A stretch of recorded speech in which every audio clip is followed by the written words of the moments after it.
आज हम लोग शिवम स्टूडियो में हैं।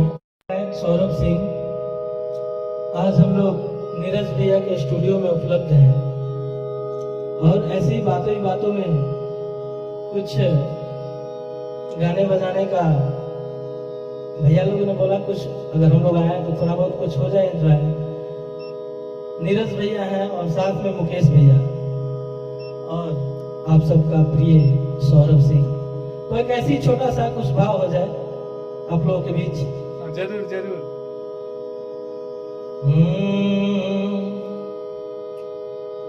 फेरी के तू नजरिया जालू कहट के डगरिया, तू तो है याद कहारा गुजरिया, प्यार के गोहारो जमाना रे, प्यार के गोहारो जमाना रे, हमरा खातिर हाजिर तोहर काना रे, हाँ हाँ हाँ हमरा लगी हाजिर तोहर काना रहे। यार के दिन याद दिवा दे नहीं। आगे वो लड़का कह रहा है, क्या कह रहे?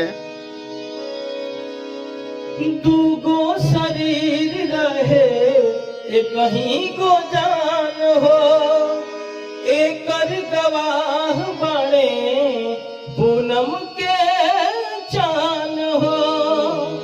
दूगो शरीर रहे एक ही को जान हो, एकर गवाह बने पूनम के चान हो, एकर गवाह बने पूनम के चान हो।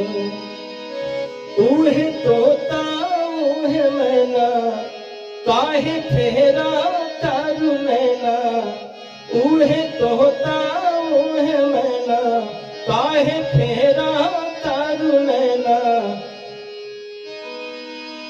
अब बुझाइल इ पागल दीवाना रहे,